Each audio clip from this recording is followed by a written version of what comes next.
আল্লাহ তাআলার অশেষ কৃপায় আমরা ঈদুল আজহা 2 রাকাত ওয়াজিব নামাজ আদায় করতে পেরেছি। এই জন্যে আল্লাহর কাছে শুকরিয়া আদায় করি এবং সারা দেশবাসীর জন্য ঈদের শুভেচ্ছা রইল। খুদা হাফেজ। ঈদের শুভেচ্ছা।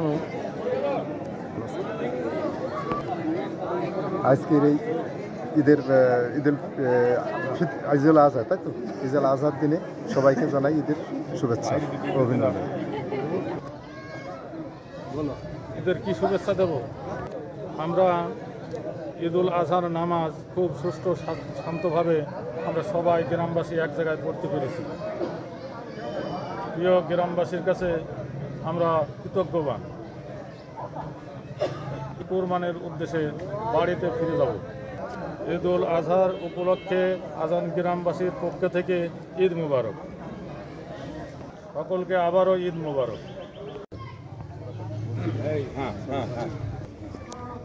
তুই দাঁড়া আগে, তুই দাঁড়া।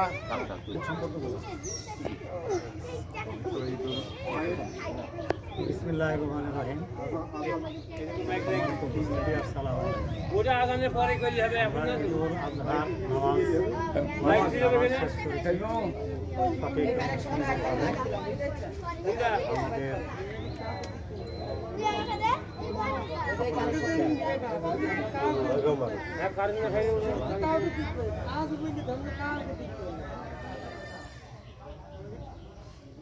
কার্যক্রম শেষ আমরা শেষ করলাম।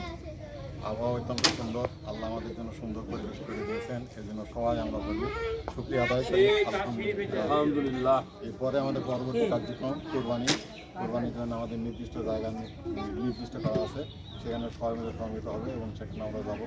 কোরবানি আল্লাহর রাস্তায় আমরা কোরবানি সুন্দর এবং সুস্থভাবে সম্পাদন করতে পারবো। আশীর্বাদ করতে পেরে সংক্ষেপে শেষ করছি। আচ্ছা, ওই তারটা মানে ভিডিও আছে, তার কিন্তু বড় তার আমাদের ঈদুল আজহার ওয়াজিব নামাজ আমরা এইমাত্র শেষ করলাম। আমি সকল মুসলমান ভাইদেরকে জানাই ঈদ শুভেচ্ছা, ঈদ মোবারক, ঈদ মোবারক, ঈদ মোবারক। আলহামদুলিল্লাহ, সমস্ত প্রশংসা আল্লাহ তাআলার, যে আমরা আল্লাহ তাআলার খাস মেহরবানিতে সুন্দরভাবে ঈদের নামাজ পড়তে পেরেছি। এই জন্য আল্লাহ তাআলার কাছে লাখো কোটি শুকরিয়া। আমরা এইমাত্র ঈদুল আজহার 2 রাকাত ওয়াজিব নামাজ সম্পন্ন করেছি।